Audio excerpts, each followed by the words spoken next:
today we have Marty Tankleff and Lonnie Soury. Lonnie Soury is a media relations expert who specializes in wrongful convictions cases and using the media and public relations to raise awareness about these cases and get people like Marty, like Fernando, out of prison.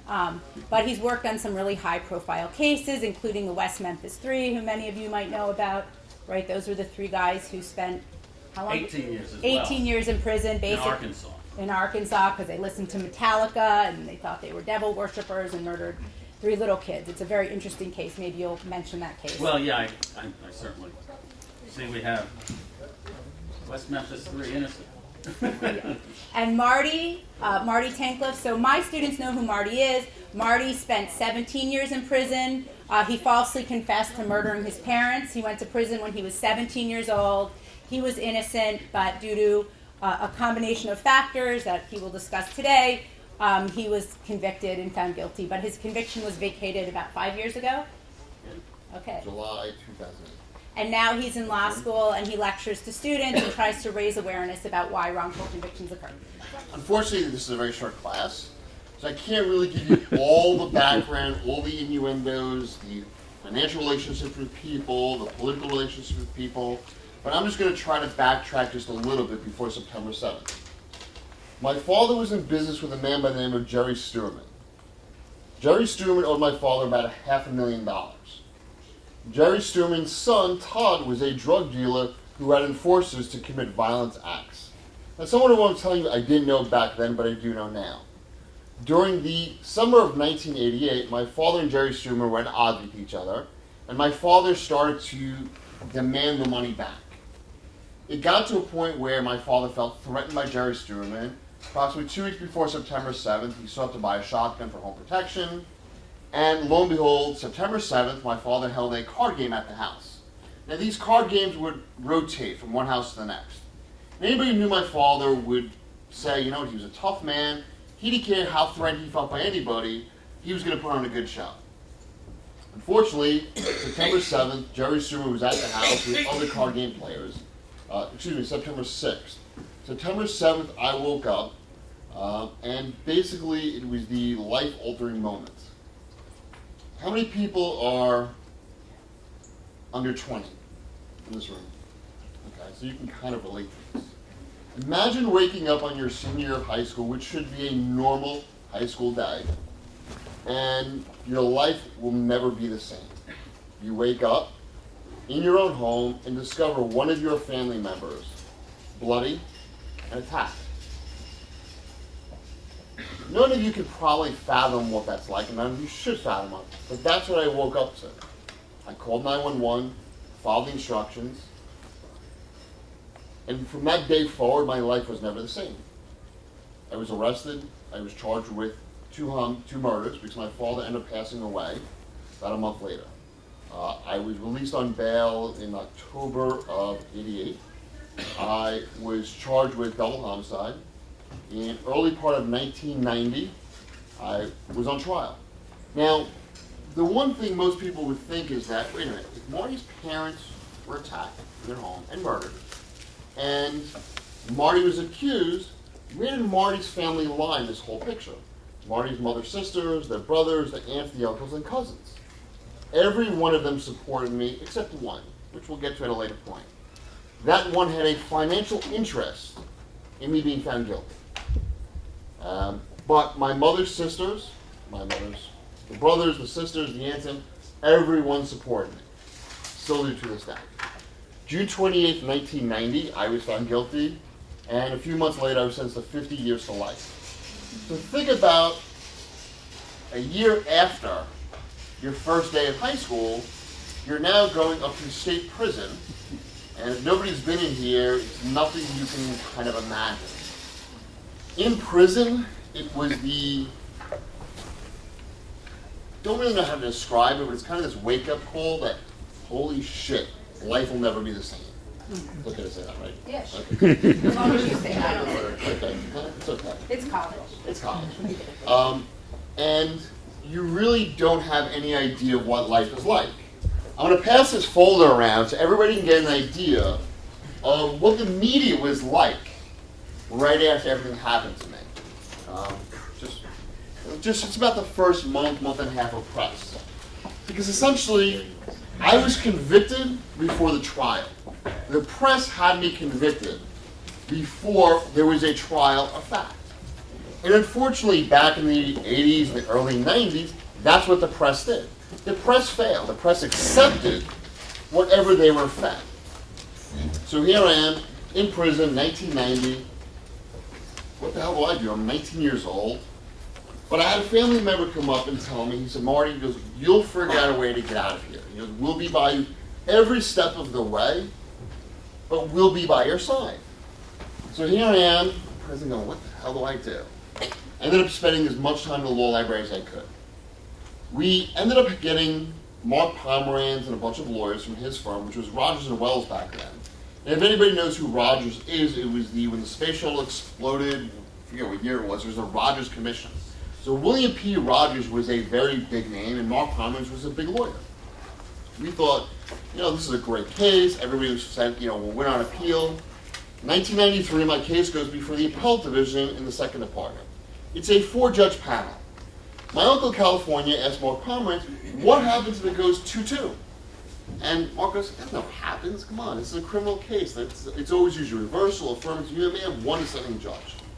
What do you think happens? 2-2. Unfortunately, in the second department, when it goes 2-2, they don't tell you. They just bring a 5th judge on and kind of make their own decision. When the decision came out, I had 3 judges vote to affirm my conviction. 2 judges voted to reverse and dismiss the indictments, which means I would have been home free in 1993. Instead of boring you with all the legal obstacles, I'll just tell you, I went from the appellate division, affirmed. New York State Court of Appeals, affirmed. Eastern District of New York on a habeas corpus, affirmed. Second Circuit Court of Appeals, affirmed. Supreme Court of the United States, affirmed. After all that, we went back to the state courts, affirmed, affirmed, affirmed. The Second Circuit did open up a little window where they remanded my case back to Suffolk County for a hearing on Batson. Does anybody know what Batson is? Batson v. Kentucky, jury selection? No? Okay. Very quick history lesson. You can't be racial discriminatory in your jury selection process. It has to be non-arbitrary. You can't say, well, he's black, he's Spanish, that's why I want him off. The prosecutor in my case did that. So the Second Circuit recognized that. You go back down to Suffolk County, the judge in that hearing, his sole job was to assess the credibility of the prosecutors. Lo and behold, did we not know at that moment that the judge's daughter worked in that same DA's office that was fighting to keep me in jail. So not only did the judge not tell us, but the DA's office never told us. And they ruled against me.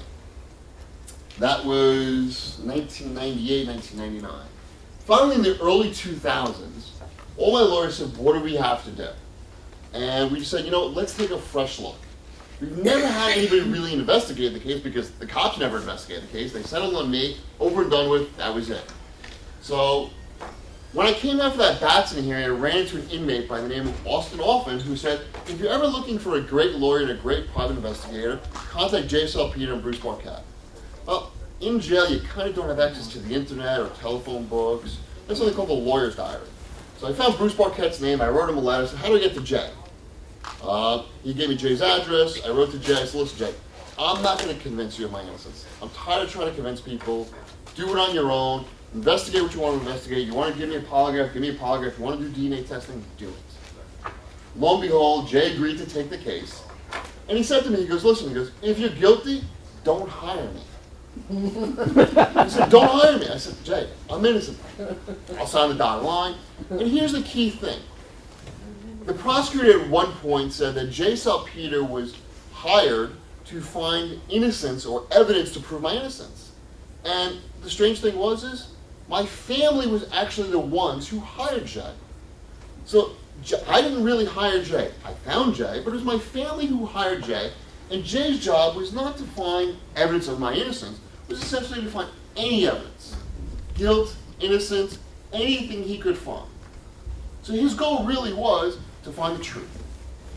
After Jay's investigation, which was a arduous, long, drawn-out process, he found an individual by the name of Glenn Harris. Now, how did he find Glenn Harris? He investigated the case. He went back and said, okay, let's look at everybody who had a financial interest. Now, remember I mentioned Jerry Stewart? $500,000. His son Todd, drug dealer, has enforcers. So all of a sudden Jay went back and said, okay, let's branch out from Todd. That's where it started. All of a sudden they found out that Todd had an individual by the name of Joseph Creedon, who was one of his enforcers. Joseph Creedon was a man who had a criminal history, who committed violent acts, who would rape the 14-year-old girl, would torture people for drug money. That individual led Jay to Glenn Harris. Jay shows up, speaks to Glenn Harris, and Glenn Harris says, I've been waiting for this day for, 14 years? Wow. And Jay said, what do you mean? He goes, I was the getaway driver that night. I drove people to the Tankleff's home. This is who I drove. So literally, that was around 2002, 2003. Finally, in 2004, we decided we had enough evidence together. Let's go to the district attorney. And it really was a difficult situation. Do you file the application directly in court, or do you try to give the district attorney good faith opportunity to investigate? I think Lonnie was one of the ones who said, no way in hell, don't give it to the district attorney, screw them, file it in court, because I'm not going to do anything about it. Fortunately, nobody listened to Lonnie. We gave it to them 45 days in advance of us telling them we're going to file it in court. They didn't go out to interview a single person until the 44th day. And we said, sorry, too late. We filed the motion, and that was in 2003. 2004. 2004.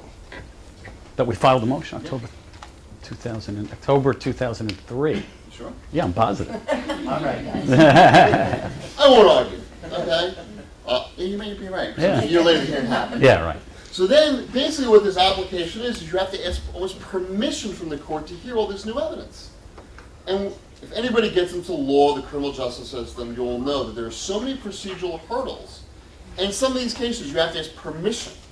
It doesn't really make much sense. It's like, wait a minute, I got 10 witnesses who say, I was in North Carolina when the crime was happening in New York, but I have to ask permission for the court to hear this? It doesn't make much sense. The court granted a hearing, and in July of 2004, the hearing started. Now, most of these hearings are a week, 2 weeks, 3 weeks. My hearing lasted over 18 months. Wow. That's because every time something new developed in the hearing, we had a new legal issue. One of the legal issues came out that was the district attorney, Tom Spoda, had represented James McCready, who was the lead detective in my case, and Todd Stewarman at one point. So we said, hold up, red flag. How can you impartially investigate this case if you've got these connections? We stopped the hearing, we asked for a special prosecutor, we had Roy Simon, who is a legal ethics expert, come in and say, this district attorney shouldn't be anywhere near this case. Well, lo and behold, the judge in Suffolk County, who remain anonymous right now, Judge Braslow, who ruled against me. He said, no, there's nothing wrong here. He can stay on the case. Finally, the hearings continued. One witness after another witness identified Glenn Harris, Joseph Creed, and Peter Kent as all being involved, and all directly connected back to Jerry Stewart and Todd Stewart. Finally, in January of 2006, we had one final witness. Do you have a picture of him? No. Okay. Joseph Creedon's son. The individual who we've identified, Joseph Creedon, as being one The of our murderer's son. His son comes up to testify from Florida. He gets on the witness stand and says, I recently spent some time with my dad after seeing one of the 40-hour segments, and I confronted him and said, Dad, what they're saying about you, is that true? He said, yes. I was directly involved in Marty Tankleff's murder. Parents are his murder. He comes up, testifies. Lonnie's there. Everybody's going, Jesus Christ, come on. You've got potentially the murderer's son testifying that the murderer just confessed to him. What better witness could you have other than having Creedon on videotape confessing or him committing the crime? I realized this is Suffolk County, this is Judge Braslow. He ruled against me. St. Patrick's Day, March 2006, and now some of the witnesses in the hearing, let me backtrack, were Glenn Harris confessed to a priest. He confessed to a nun. They're average businessmen, but Judge Braslow called the cavalcade of nefarious scoundrels were not to be believed. I don't know if you have the press clip of that, but after this came out that there's a cavalcade of nefarious scoundrels, the priest, the nun, the businessman all held a press conference, said, are you kidding us? Really? And Lonnie me was jump directly in. involved in that. Let me jump in, and I think you're. And Judge Braslow, after almost 2 years, ruled against Marty, and denied him relief, denied him the opportunity to have a new trial, and called our witnesses nefarious scoundrels. And I'm going to back up to the day that I got involved, when this detective, J. Salpeter, he and I grew up together. As I like to say, he went off to the police academy and I went to the anti-war movement. That was the Vietnam War.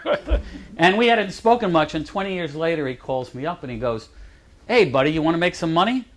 I said, "Sure." He goes, "I got this case." And I said, "Really?" And as an innocent man, and he's serving a 50-year sentence for a false confession. And I said, "Leave me alone. False confession, what? Come on." And Jay said, "No, we need to get the word of this case out of Suffolk County." And this is 10 years ago. So I didn't know much about Marty's case, and that weekend I live out in Suffolk County, and I have a neighbor who's a judge. And we had dinner, and he goes to me, "What are you working on?" A real conservative guy, and a real curmudgeon. And I said naively, "Did you ever hear of Marty Tankleff?" And he goes to me, and this really tough judge, the blood drains from his face. And he looks at me and he said, "That kid is innocent. Everybody knows it, and you'll never get a fair trial." And in Suffolk, and he'll never get out in Suffolk County. And I said, "Oh my God, what have I chosen to work on?" And that began this process of needing to get the word of Marty's case, the word of his innocence, out to the public, really following up what Marty had done for 18 years. Marty doesn't really talk about, but the 18 years he was in prison, he sent upwards of 50,000 letters out to everybody, to judges and lawyers, and Let me just interject. maybe exaggerating. No, it's really not exaggerating, because Lonnie could tell you how many phone calls he got, especially from some retired judges, who would say, "Lonnie, can you tell Marty to stop writing me already? There's nothing I can do." I was a persistent SOB. Including Ed Koch, who sent me a letter. Burton Leave me Roberts. alone. I would write everybody, okay? I didn't care, okay? Because I was not going to die in prison. So I would write letter after letter after letter, and realize this. During this period of time, I'm actually representing my counsel. And guys used to look at me and say, "What are you doing? You're at counsel." I said, "Aren't I still in jail with you?" So my philosophy was, I'm not going to stop till I get out. And I remember I used to call Lonnie on a regular basis, and he said, "Listen, Mark, can you stop writing these people? I'm tired of taking their phone calls." I said, "No." He goes, "Okay." I think what really happened was, from a legal standpoint, Marty's case had hit a wall. After 12 years in prison, there was nowhere else to go. And he had to find, and this is how brilliant it is, another avenue. And that's where the process began, with hiring a private detective who actually sent up a polygrapher? Yeah. Polygraph expert. One of the guys that does like the CIA. And he brought him up to prison On 9/11. on 9/11 to polygraph Marty. I was actually in my cell watching the Today Show, and I actually saw the planes crash. And all I knew was that the 2 planes had crashed. I go into an attorney visit room, and I'm there for like 3 hours going through the polygraph. I come out, the entire prison like got this dead quiet. I said, "What the hell happened?" I said, "What?" Like, you don't know, and I kind of said, "I've been in a room isolated from everybody." And that day, he was supposed to fly up. His brother-in-law died in the World Trade Towers. Oh, wow. And Oh, really? Yeah. So what we realized early on was we had to change the paradigm. This was not a normal case, and I think it's true for all wrongful convictions, especially high-profile wrongful convictions. These are to overturn a conviction is a political decision. It is not really a legal decision. We want, because judges in this country, certainly 50% of all judges are elected. And in New York State, that's true. 100% of all prosecutors are elected throughout the country. They make political decisions. We needed to engineer a legal and public advocacy campaign to free Marty Tankleff. That we felt, in order to expand, in order to get the word out about the issues in this case, we needed to educate the public. We needed to educate judges. Who ever heard of a false confession 15 years ago? It never happened. It never happens. Just a Even cop to, didn't do something. just the cops that didn't. Right. Even today, there was a very interesting article in today's paper about a Brooklyn case. It was in the Daily News, and it was about a man who's serving. I think he's still inside, 21 years in prison for a false confession. And the judge in one of the judges in the case was his prosecutor, and now she's a judge. She was the prosecutor, and what we have is sort of this system, and I'm sure many of you have read about Charles Hines and the wrongful convictions. Oh, that's right. She was the judge in both his case as well as a case of Ranta. I think it's Thomas Ranta, which was publicized recently, and it was a wrongful conviction overturned. Anyway, we engineered a legal and public advocacy campaign that harnessed sort of the long-standing sentiment about the case and developed an innocent campaign. We uncovered new evidence. We publicized it. We publicized wrongful convictions. We publicized and educated the public about false confessions to begin the process of, trying to change the hearts and minds of Suffolk County. Do you have a question? How did they get you to wrongfully confess? Well, we'll talk that later. Okay, go ahead. I'm limited in what I can say because I have 2 lawsuits pending, but I can generally explain the topic. I can tell how he was Well, I wrongfully can tell, but convicted. let me just say, one of the things that Lonnie, which was one of his most brilliant strategic moves was, quite often before we filed anything in court, he sat down with the press, shared with them what we were going to file and said, read it, if you have questions, let's talk about it now. Because quite often, back then the press was on this instantaneous momentum that if we filed something on a Monday morning, they wanted an article up in 3 hours. So what Lonnie did, with the consent of some of the lawyers, was sit down with some of the press and listen, confidentially, we're going to tell you what we're filing tomorrow, read over, if you need us to explain it, we'll do that. This way, when the article came out, it was brilliantly written, it was articulate, people understood it.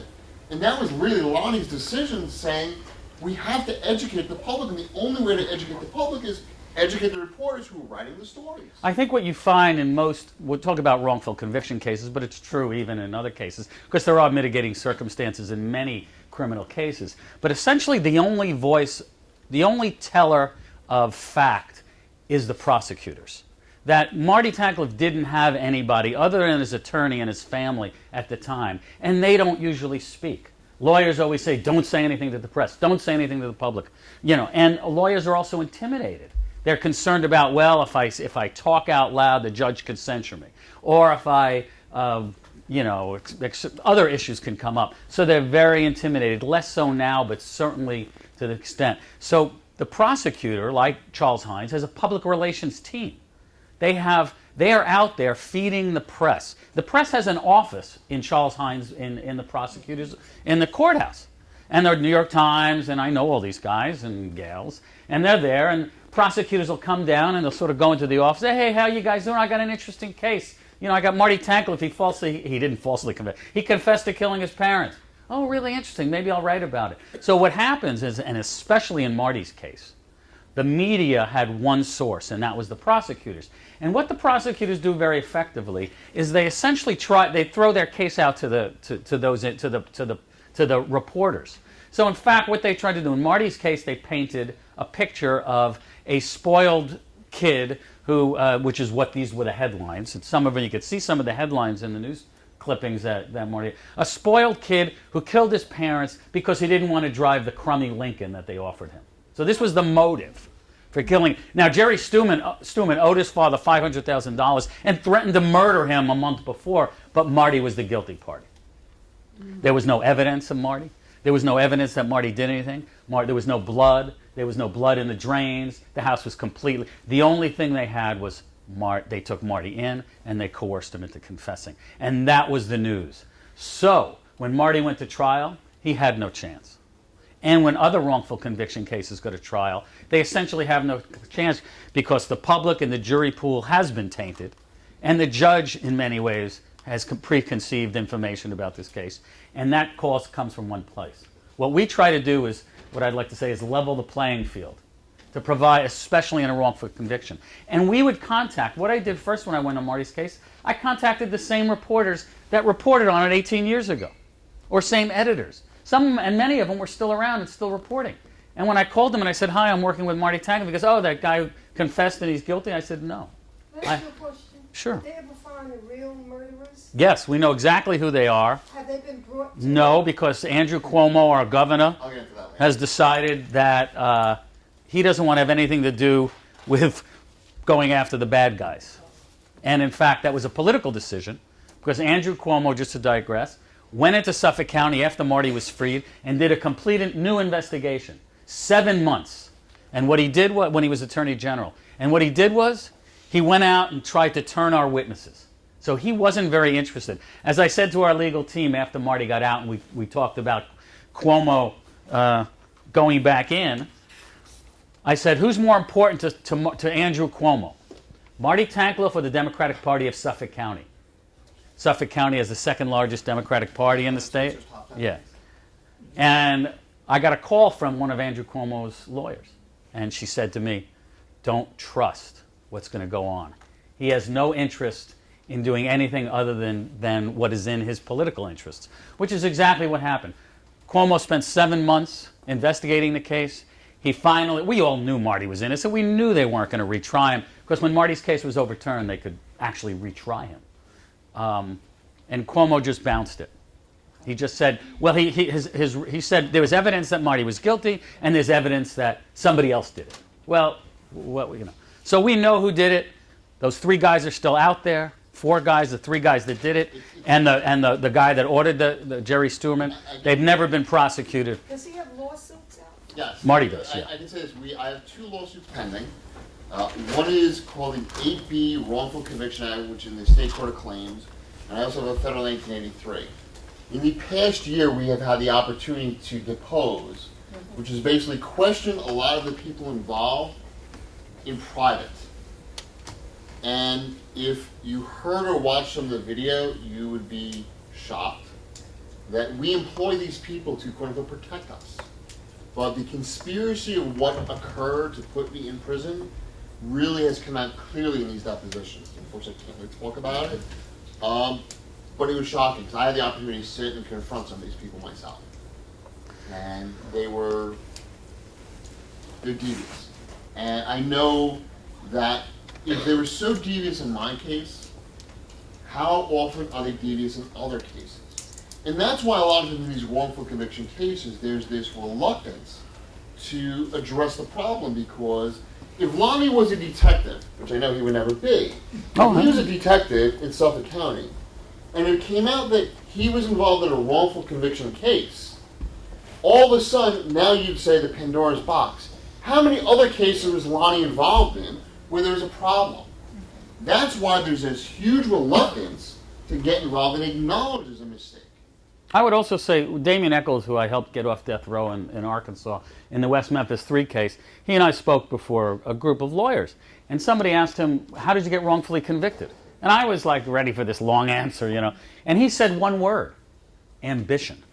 And it was like, whoa, ambition. He said the ambition, the police became police chiefs. The prosecutors became district attorneys. The district attorneys became judges, and this is true of all his case, and the judges became state senators. And it becomes, as Marty said, you don't get ahead for freeing an innocent man in the prosecutor's office. And unfortunately, it is so tainted, and our judges, in many ways, are enablers. Now listen, we're talking about 3 or 4%. I mean, let's say there are 2.5 million people in prison today. That's 3 or 4% would be 75 or 100,000 people, or 25,000.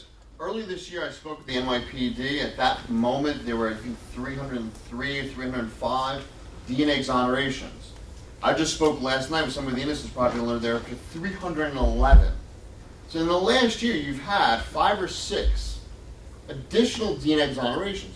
That does not include all the non-DNA exonerations. That should be a wake-up call to society, that if you have that many going on every year, how problematic is our system? And I think you can't stress too much how hard it is to free an innocent man or innocent woman. It takes a huge amount of effort, and most people don't have the. It takes a village. That's a Hillary Clinton line. I just took it. It takes. In Marty's case, we had 5 major law firms, and 5 national law firms and local law firms. Huge. We had a public relations firm, mine, an advocate. We had a website. We had, we didn't Twitter at that point, but we did, do constant email. We contacted lawyers. We contacted prosecutors. We built a major campaign, and that's what it took. It took every bit of it. In the last year, a year before Marty got out, James Gandolfini, The Sopranos, we knew him, and he got involved in the case. But he said, I didn't want to do anything until he went to visit Marty. And he drove. It was Marty's birthday. August 18th, was it? Yeah, right, that week. And he drove up 4 hours to visit Marty up in prison. And as he came out, I said, he actually said this to Marty. He goes, you may not want my help. I'm not exactly, an angel, he said? No, what he said, he goes, you may not want my help because I'm not an angel number one. He goes, and I'm going to be a nobody because the surprise was getting ready to end. He said, Who's paying all these legal fees? Well, actually, we're all broke from Marty because Well, we all did it pro bono. let me just, in this picture, there's one lawyer who was the main lawyer that was involved. His name is Steve Braga. Steve Braga worked for the law firm of Baker Botts.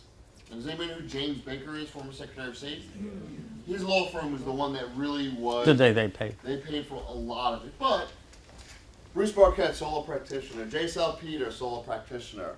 Barry Pollock was at a big firm. Jennifer O'Connor was at a big firm. Where am I? I don't see this. I'm not in this You're picture. Barry. Oh, you're Yeah, I'm behind. Anyway, what I wanted to say was... I forgot what I wanted to say. It's about Elliot Spitzer and how... Oh, wonderful no. person he is. But just Elliot Spitzer, the illustrious former governor, was the one who essentially got the Attorney General involved to investigate the case instead of just backing away saying, I want nothing to do with this. And I think in December of 2010, go ahead. Oh. Show 'em what... Well, yeah, right. And, all of a sudden, I see an article in the paper from Elliot Spitzer saying one of the great things that happened is Marty Tankleff got out of prison. And I'm going, why? This is a guy who in fact, didn't do anything for us when he was governor, appoints Andrew Cuomo to get the case, and they killed it. And now he says it's the most important thing. I've been trying to get a hold of him and ask him that question. But we essentially harnessed the public interest. The James Gandolfini piece. So Jim goes, I'm not exactly an angel. And I said to him, if there is one judge on that appellate panel who spends 5 more minutes reading about Marty Tankleff's case, reading the legal papers, then your involvement is worth it. That's what we wanted. That's essentially our effort, is to get the judges and the law clerks and the people around and the public interested in saying, hey, something's wrong here, which will motivate a judge to spend 5 more minutes. The appellate court that overturned Marty's conviction did not have to take his case. There was no, usually a direct appeal, when you get convicted, you have an automatic appeal. When you have a hearing for a new trial and you lose, they often don't take the case. You have to file what's called leave to appeal, Right. which is basically asking the appellate court, can you please hear this appeal? And I'm convinced one of the reasons they agreed to hear it was because the case was people were talking about it. It became a very big deal, and it was in the media, and it was very interesting. So as a judge panel, oh wow, it's an interesting case. Maybe we should look at it. And the funniest thing about James Gandolfini, he never said a word. Most of the time, he No, never he said didn't speak publicly. He just showed up. He just said, I think one time he said, I'm here to support Marty. That was it. That's all it needed, for people to take notice. Right. We never had any other movie stars. Right? So anyway, may you rest in peace. Can I just, Yeah, go ahead. We'll take some questions and answers, but I want to just say one thing. So my students know why people falsely confessed and why Marty falsely confessed, even though it's unbelievable to think, how could somebody say they murdered their parents if they didn't? But Marty's case is the easiest case to teach about, because in his case, one, he was 17, his first day of high school, found his parents murdered. Obviously, he was not in a good frame of mind. But second of all, the police did something so outrageous in his case, which is that while they were questioning him, they lied. They said, your dad came out of the coma briefly, and he said you murdered him, that you were the one who did it. It was a total lie. And at that point, I'm sure, and I'm guessing, you probably had some kind of a break. And at that point, he said, well, maybe I blacked out and I was asleep and I murdered them in my sleep. And that's what they used as the false confession. So his is the easiest one to teach about. Let me because just that's explain. One of my lawyers said, he goes, quite often you have to simplify a false confession. How many people in this room have a brother or sister? Think about when you were kids, your parents went out, and one of you broke something in the house. Your parents come home and say, listen, we're not going out for ice cream until we find out who did it. How many of you in this room didn't care who broke it? It was like, it's me. Okay? Just because you wanted that ice cream. You just falsely confessed to doing something wrong. It's that simple. Okay? And it was Bruce who said it, and I go, I never thought of that. It's really that simple. You have just admitted to committing a wrongdoing, and it wasn't you. And in that case, it's for a benefit. It's not under the confines of an interrogation room. And if you've never seen what an interrogation room looks like, go online. There are some good videos, demonstrations of what it is. It's usually an 8x8 room, a 10x10 room, windowless, very little furniture, or it's solid steel furniture with a big metal ring that's used for handcuffs, no phone, there's only one way in, one way out, and that's done strategically. So usually what happens is, if this is the room and this is the door, law enforcement positions you in a way that you can't get out. They'll sit near you, or on the side of you, so for you to feel the way to get out, you can't. They're doing that. And it's all strategic. Law enforcement has the ability, and there's techniques. It's the Reed technique. They're trained to induce confession. Let me interrupt and really, because maybe you can't describe it, but I can. What essentially they do is create a scenario where the only rational answer is, I did it. In Marty's case, he was thrown into this room, and he denied doing it. The phone rings, he said, your father just woke up, we shot him with adrenaline, and he said that you did it. So and Marty believed in the police, his father was a constable, or police commissioner in the town. So you're saying, and they told him his hair was found in his mother's dead fingernails, wrapped in her hand. So you're telling me that, you're telling me they did tests and they found my blood in the air, or in the sinks in the shower, and you're telling me now my father called and said I attacked him? So if you're presented with that information, any of us, the only rational answer is, I must have blacked out. And that's how they get people to confess.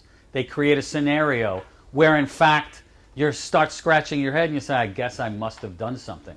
Or another Marty, maybe I blacked out or had an out-of-body experience. And they said, cops said, yeah, tell us more.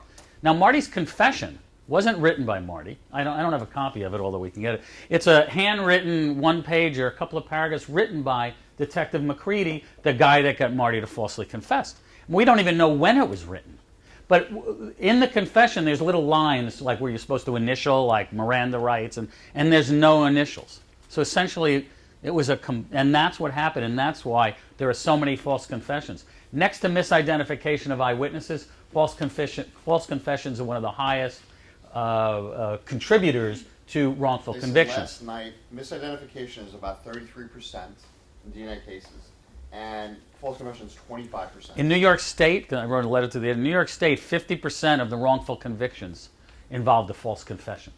And in murder cases, over 50% of wrongful convictions involve a false confession. 25% of all cases, because a lot of the DNA cases that the Innocence Project do are rape cases, not necessarily murder. So it is a major part. And the Supreme Court, in its ruling, and I think it was Miranda v. Arizona, said a confession is the most powerful piece of evidence that can be presented to a jury.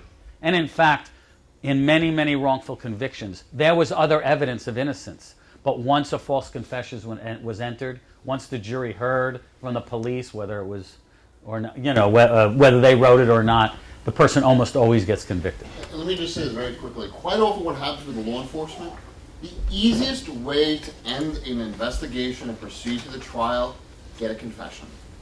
Makes their job much easier. They can walk out and say, hey, we don't have to investigate, we don't have forensics, we got them to confess. And in a lot of these wrongful conviction cases, that's what happened. They got this false confession, they stopped their investigation. And what Bruce terms as institutional blinders. That if this water bottle, they got this water bottle to confess, they don't care about anything else but the water bottle. And what they do is they manipulate the evidence, they fabricate the evidence, or they focus on anything to make the water bottle look guilty, even though the water bottle's not guilty. And that's how law enforcement does their job easier. When on September 7th, during the interrogation, was a lawyer present? No. And But as a minor, aren't you supposed to have a lawyer? there's a lot of things that are supposed to happen. Under New York State law, there's this age range gap that's 16 and under, and then 16 to 18, and 18 and over. They have a habit, law enforcement, what they do is they engage in this pattern of dishonesty and deceit. And in my situation, I was being told I was going one place where I actually wasn't, and every time the family was looking for me, they were told I was being taken somewhere else. And that's a tactic law enforcement does. So like in New York City, all of a sudden you think you're going to the 5th precinct, probably isn't one, and all of a sudden your family member shows up, they're like, oh no, we just transferred him, he's now at the 20th precinct. And then you go to the 20th, and lo and behold, during this entire time, you're not in any of them. You're in one spot and they're conducting an interrogation. Marty was taken directly from the scene of the murder of his parents to the police station. A lawyer, a family lawyer, showed up and ostensibly handed the detective his business card and said, I'm representing him. And the detective lied and still does lie. He said, no, that never happened. Although the guy testified he showed up. At that point, Marty should not have been taken away. And Marty was told he was going to, they were taking him to visit his father in the hospital. And just to backtrack, when Lonnie was talking about James Gandolfini in my case, this is the West Memphis case, and I think we've got Natalie Maines, Yeah. Eddie Vedder. Steve Steve Brockett is Marty Tankleff's original lawyer, who I brought into the West Memphis 3 This case. just goes to show you that, once again, another major case was brought to the national light because two famous people decided to get involved and say, something's wrong here. But it's interesting, in this case, in the West Memphis 3 case, Natalie spoke out, but Eddie Vedder never spoke. And a lot of people did, like James Gandolfini. Right, but they came and they supported, and essentially also gave us money. Now, to do an investigation, you need money. Johnny Depp. Right. You need just to test DNA. You need tens of thousands of dollars, and this anyway. David? Because of your insistency and rightfully so, of being innocent while you were incarcerated, did that make your time behind bars easier or harder? It's a good question. It's a little bit of both. I learned over the years that, like, when I went to Auburn Correctional Facility, there was a correctional officer there who was watching over me. And I was actually contacted by him. I've stayed in touch with him. Oh, really? Oh, Yeah. Cool. But it's a very difficult situation because you have some of the stone cold killers, really hardcore criminals, find it difficult. I used to hang out with some of the bikers, and the bikers used to say, man, Marty, we wish you were guilty. We'd feel more comfortable. Very odd. It's a very odd thing, okay? But it doesn't make it more difficult, obviously, because you're innocent. You don't belong there. It's not your commonplace environment. Then, the whole concept that everybody in prison says they're innocent isn't true. But when you do say you are innocent, you do have this, right, everybody says that. And so you do have that constant conflict. And when you know you don't belong there, you do act differently. I don't want to say you think you're superior, but your life is focused on getting out and doing everything to get out. Whereas if you're guilty of your job, your thing is, let's go play handball, let's go do this, let's get involved in gangs. So it's a yes and a no. I remember one time somebody said, was any prison good? I just kind of said, I said, you're really asking that question? I said, no prison's good. Especially if you're innocent, they all suck. I'm sorry. Unfortunately, the prison system does not prepare, really, don't prepare for the release of guilty or innocent people. And the strangest thing is, if you're guilty and you're put on parole, you get $40 in a bus ticket. If you're innocent, you get dropped off on a street corner and say, go fend for yourself. So if you have nobody on the outside, okay, it really is problematic. I've always said that the prison system, for those who are getting released, should have a reintegration societal program. If you know somebody is going to come out in the next year, there should be a prison within inside of a prison that really educates them about bank accounts and checking accounts. When I got out December 27, 2007. And I remember when I went to go to the DMV.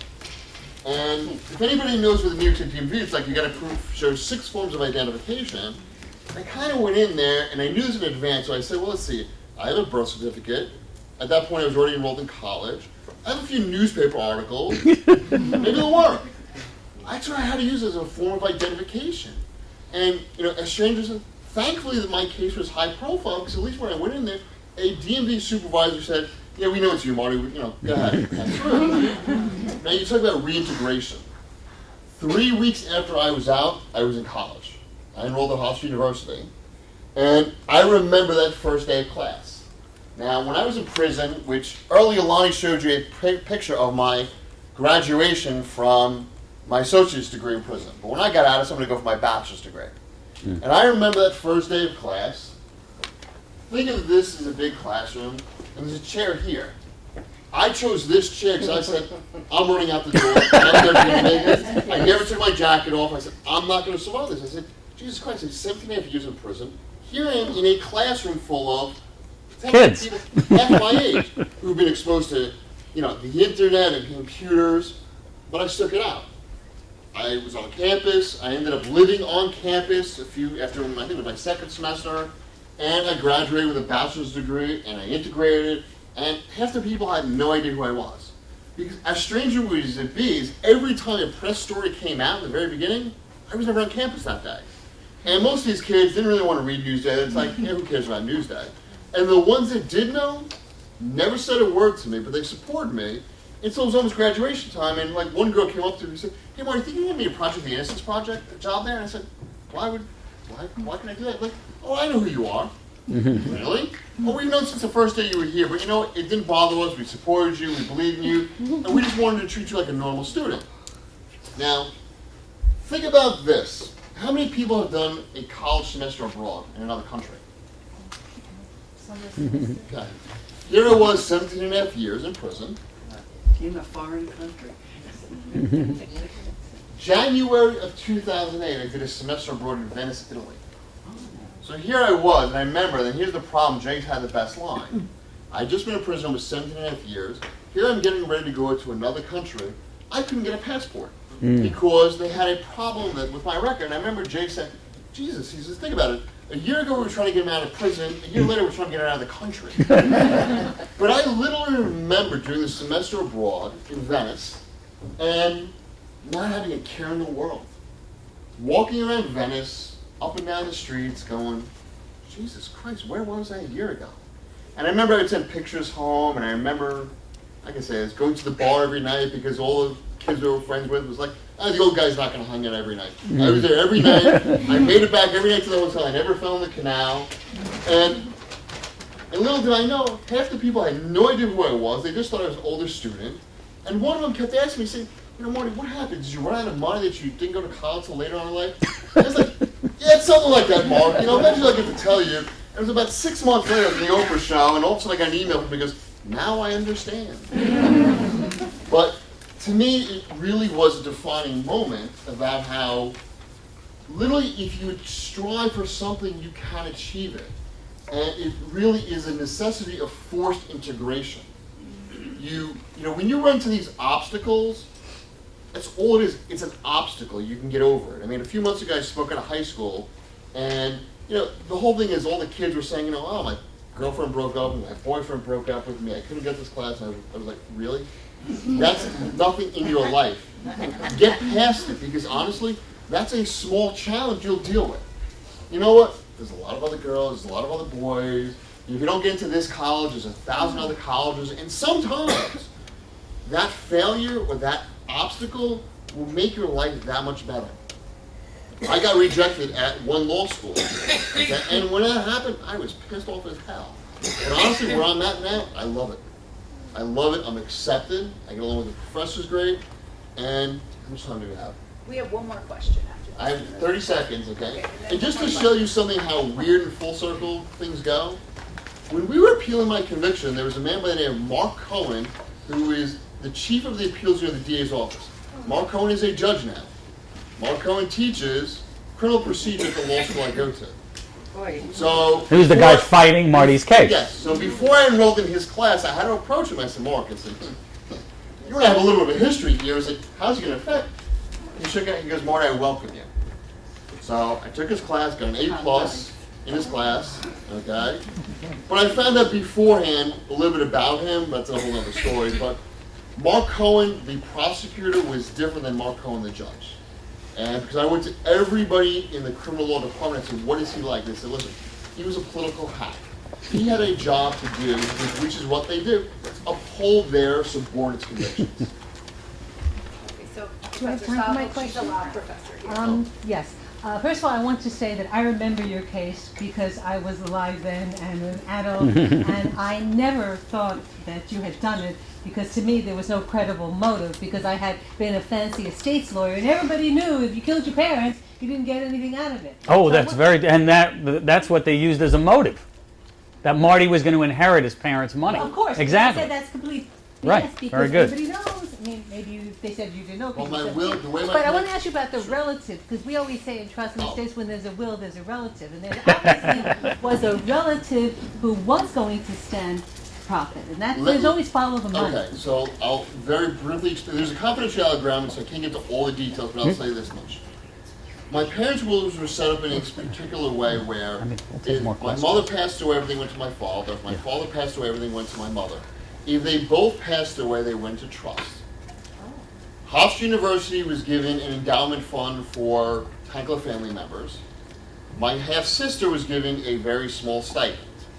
I was given about 80% of it. However, there was a clause. I didn't get access to anything until I was 25.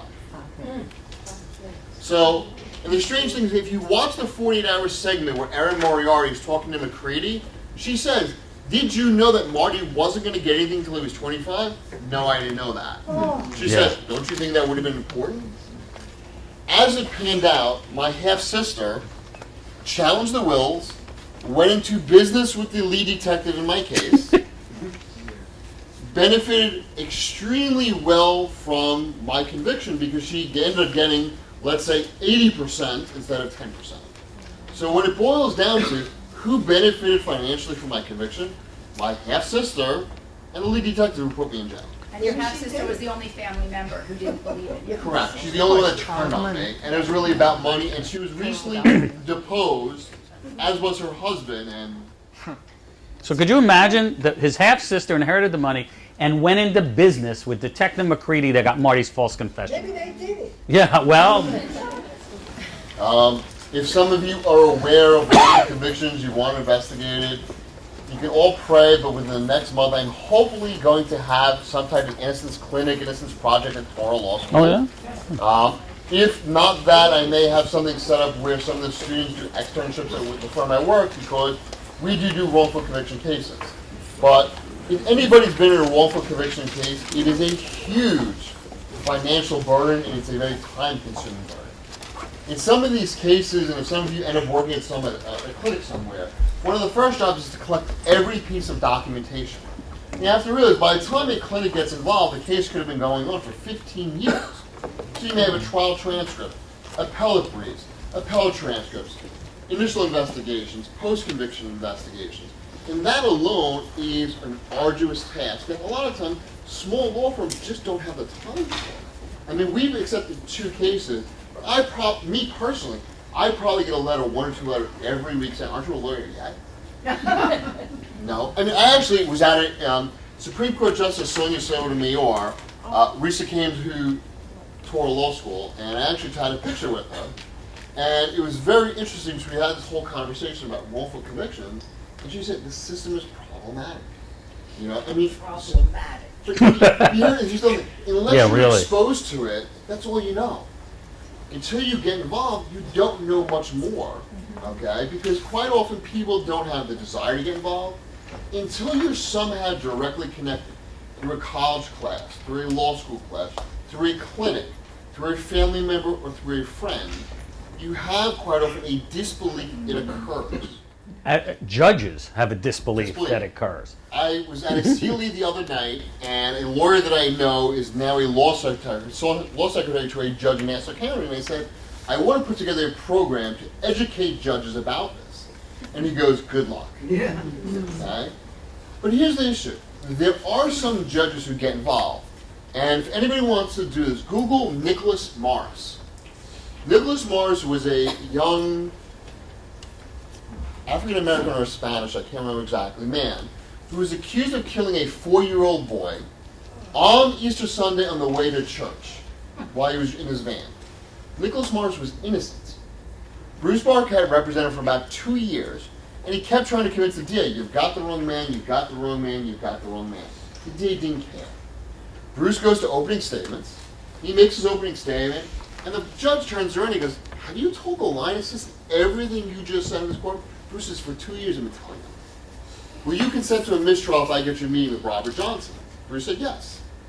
Mistrial granted. They get a meeting with Robert Johnson. 45 days later, Nicholas Morris was released from prison. The murder charges were dismissed. And within the last year, the guy who actually did the killing was arrested.